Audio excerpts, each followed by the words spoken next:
Zimbabwe zitarangu rinonzi Fatsai Sivanda from Drumas Media. Nasi tiri pano Bulawayo ePhumula East, where we spoke to a number of residents who shared with us their experience as they have not been having water for the past 3 weeks. Salibonani Mulia Zimbabwe, namhla silapha koBulawayo ePhumula East. Lapho sixoxisana khona labantu lezakhamizi basitshela uduba balabo njengoba sebele 3 weeks bengela amanzi.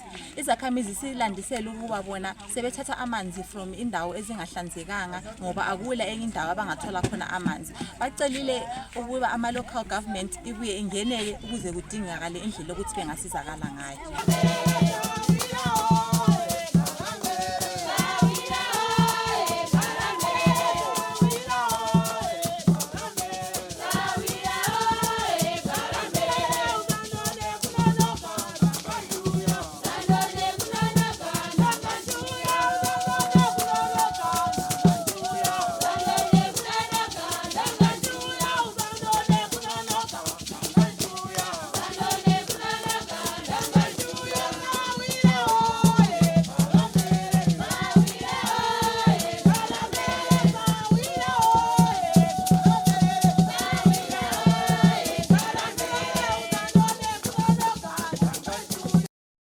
Ngumalo uJohn sisekudubekeni kwamanzi uhlupho lwamanzi lolungekho olukhona lapha eZimbabwe infethi kakhulu koBulawayo lapha ePhumula East asilamanzi 3 weeks Sinongo sesile 7 days singela manzi from Sunday up to Namda Sunday sala emagwegwe old magwegwe because lapha siwathi so laka ngapi amanzi lapha kunjani laka amanzi lapha ebhedini lapha kubeni bela amanzi angona abo sesiphonkwenzela nje isingathini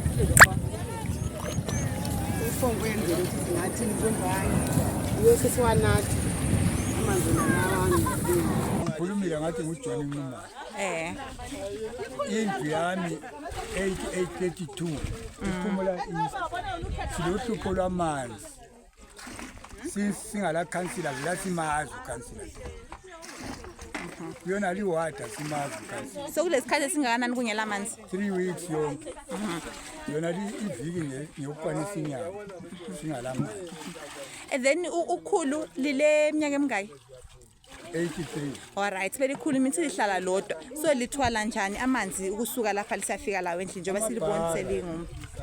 Amabhara. Ngiyazi siqela mina manje. Alright, so lingasitshela ukuthi so lesikhathi singakanani lingela amanzi. Malum. Madam, and it's close to 3 weeks, Katesa. Singalamas. 3 weeks. 3 weeks Singalamas. If 3. All right, so lapha And abantu kathesa abalamanzi ukunatha. Njengalapha abantu abonilokhu zilivile kule risk yamanzi lapha abantu bakhala abanye bawanatha la. And thina lapha esihlala khona ku section asila sibhorani even one akula sibhorani isikho. so amanzi okunatha lenza njani? Hayi mina ngike sibhoraneni kule ehabhe kanti yakwazi ehabhe kawona yakwazi yikho ngikakhona ngebhara And then silikela zama ebukhulumisana lamakhansela abantu bangibona vele sihlala lawo sibhada kulalento abasitshelayo siyazama kodwa kulanto abayenza even kade so far vela kula indawo elamanzi la akulamanzi akhona sokule 3 weeks kade and enye concern ekhona kulabanye kulezinye izindlu lapho kulabadala abahlala bodwa abantwana abancane so kunzima ukuthi bawathole even amanzi awunatha kade singikhuluma kunje kulabantu abangalamanzi okunatha awunatha izindlu nabala for the past 3 weeks. All right. And then lokho kwenzakalayo lesaba ukuthi kungalilimaza njani in terms of health yena? Health. Hayi. Yeah, kuya compromise health. Anti abantu kathesa abantu abaningi siwatshe endaweni enje. Anti abantu kunjani la? Kathesa amanqayigeleza anti abantu kutaya ngaphi? Kuyaniki kule risk ku health yabantu. Kule risk ku health yabantu. There we have it. Sebesitshelile izakhamizi uduba abalalo basilandisela ukuba for the past 3 weeks lokhu bengela amanzi sebeze bethatha amanzi from indawo ezingahlanzekanga lawa amanzi behluleka lokuba bewabhoyile loba bewadingela izinto zokuthi bewahlanze lawa amanzi bawanatha enjalo izakhamizi zisaba ukuthi bengagcina begula begcine bethola imikhuhlane eminingi echiyeneyo. Siyabonga kakhulu ukuba lathi namhlaba laleli beZimbabwe singakhohlwa ukusubscribe lokulike ibizo njalo nguFatsayi Sibanda from Mitrumas Media taking you to another level. Goodbye my friends. Goodbye my friends.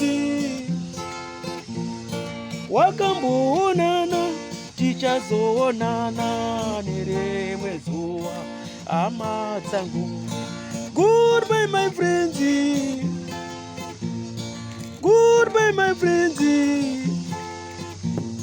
Wakambonana tichazoonana nerimwe zuva hama dzangu.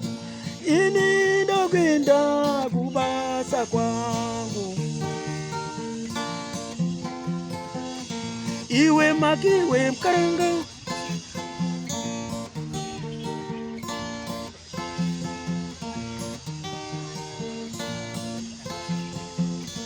Iwe makiwe mkaranga. Iwe makiwe mkaranga.